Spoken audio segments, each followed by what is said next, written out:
Hey y'all, Ellen here with Eastwood Guitars. Today, we're talking Hi-Fliers. Eastwood's first Hi-Flier electric guitar came about in the early 2000s, and it quickly became clear that there was an appetite for these made-in-Japan inspired recreations. Eastwood had Nirvana fans barking up their tree, wanting one that looked like the guitar that Kurt Cobain used in the Heart-Shaped Box music video. Pawnshop hunter types wanted Eastwood to do the Eastwood thing and make a really faithful vintage-style recreation with modern construction and techniques. And microtonal nerds reached out to Eastwood about a model that would be like the one Craig Cook from King Gizzard and the Lizard Wizard used. Flash forward to 2025, and now here at Eastwood, the Hi-Flier has its own series with a whole slew of great models. And trust me, I know we have a lot of models. It can be a lot to wade through. So strap in, I'm gonna give you the lowdown on the Hi-Flier. This guitar right here is where it all started, the classic Hi-Flier.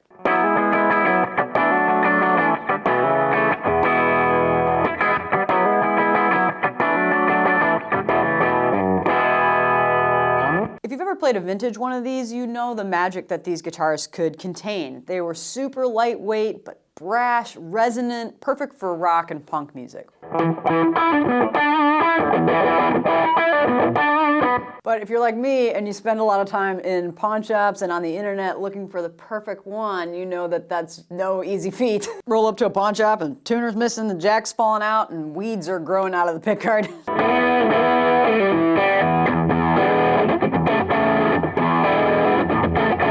Eastwood's Hi-Flier is just a well-built guitar. These things are built to last in a way that the originals were not. They've got hot humbuckers with pretty simple controls. You got a 3-position switch and volume and tone control.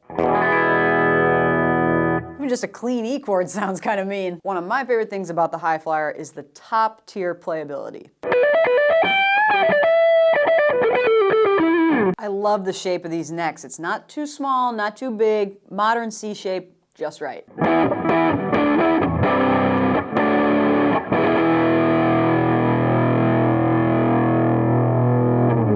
Just injected into my bloodstream. That is a great tone. The Hi-Flier is one of our most popular guitars, so naturally it's available in a bevy of cool finishes. There's a rosewood fingerboard option, and we also make a left-handed version.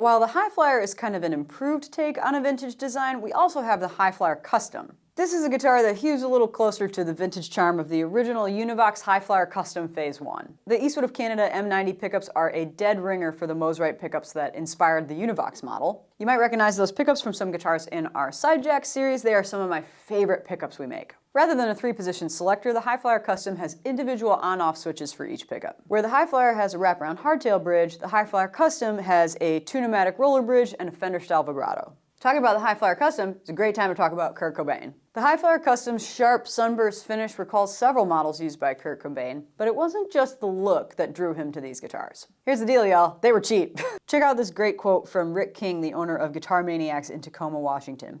He said Kurt Cobain bought a whole bunch of Univox Hi-Fliers. He broke a lot of those guitars. We sold him several of them for an average of $100 over the course of 5 years. And, you know, it makes sense if you have a penchant for smashing guitars. If this is the kind of nerd that you are, you should check out our blog. A few years ago, we did a deep dive on the gear used by Kurt Cobain during the Bleach era. You can check it out on our website. I'll also put a link in the description below. It's a great read for Nirvana fans or just guitar fans in general. More recently, another guitar player took advantage of the affordability of the Univox Hi-Flier, and that would be Craig Cook from the band King Gizzard and the Lizard Wizard. Cook was not in the business of guitar smashing, but he was in the business of guitar modifying. The 21 frets of the original Univox Hi-Flier weren't enough for him, so he outfitted his with a quarter-tone microtonal neck. Now, I'm not going to do a deep dive into microtonal today. That's going to have to be another video, and I'm going to have to get hazard pay for that. But check it out. From here to here on a standard electric guitar, you've got 12 frets. In that same space on a microtonal neck, you can have loads more. This allows for consistent access to the notes between the notes on a standard electric guitar. Eastwood received lots of requests to dip a toe into the microtonal world, and the Hi-Flier design was the perfect foundation for this guitar, the Hi-Flier Phase 4 MT. I think this guitar is a perfect entry point for anybody who's curious about microtonality and doesn't want to go down the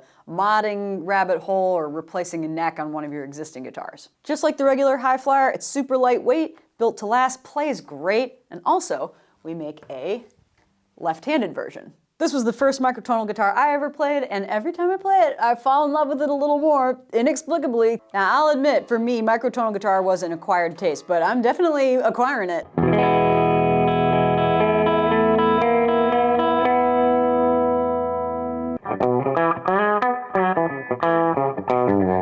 See, you can still play normal stuff on it.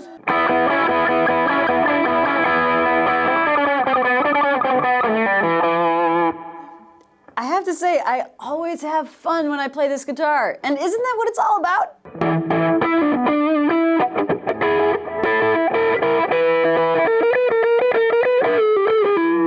I think it's fun to play microtonal guitar with heavy distortion because you can really hear the way that the overtones change shape when you're playing a microtonal guitar. Check this out.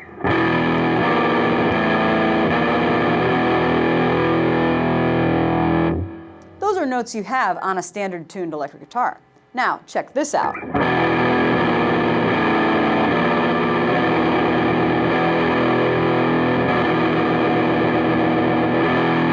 I understand it sounds a little weird and it takes some getting used to. But you have that one more degree of tension between the notes. That is such a useful musical tool. It's all about tension and release. Microtonal just gives you one more notch on the tension knob. It's a very musical instrument. It's great for expanding your creativity, and that is just my favorite thing. Speaking of turning up knobs, when the original Ripper was introduced in the 1970s, it took a beloved design and cranked it up.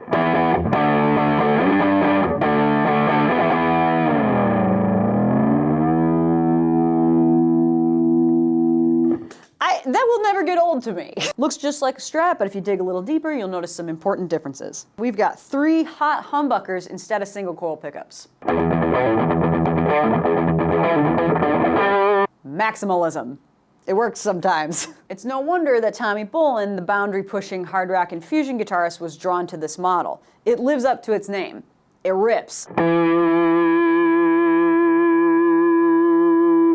It rocks. It wants to be louder than I want to be right now.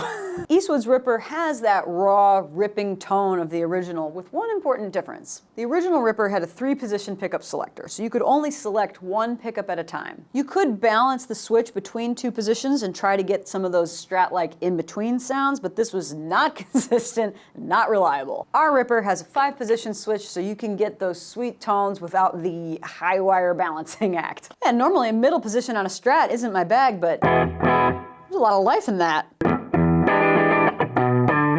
Of course, that kind of lick would also sound great on one of these in-between positions.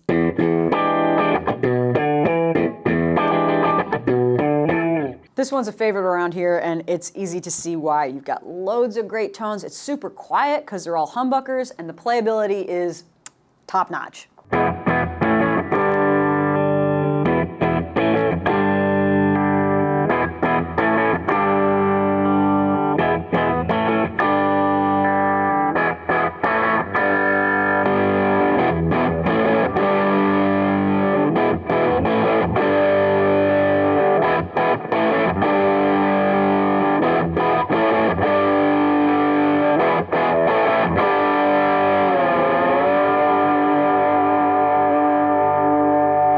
While not as ubiquitous as its 6-string counterpart, Univox also produced a Hi-Flier Bass. Like the guitar, it was resonant and lightweight and had a perfectly punchy tone for rock and roll. And if you'd like to hear the tone of the original Univox Hi-Flier Bass front and center, you can check out Iron Butterfly's mega hit In-A-Gadda-Da-Vida. The bassist in that band, Lee Dorman, could be seen performing with his Univox bass throughout the late 60s and early 70s.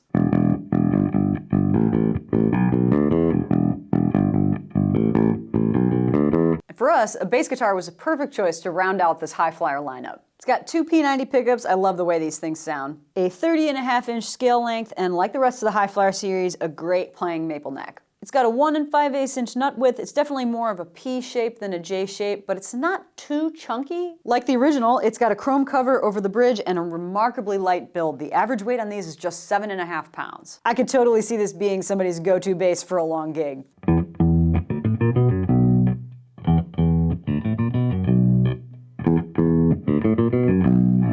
What a great bass tone for cutting through while still having a tight low end. I bet it'd be even better with a pick. Man, that sounds great. And so silent in the middle position, wow! Now, these are brand new round wound strings, so they're super bright. But I think you slap some flats on this, pop it in the neck position, it can also do that great dead sound really well.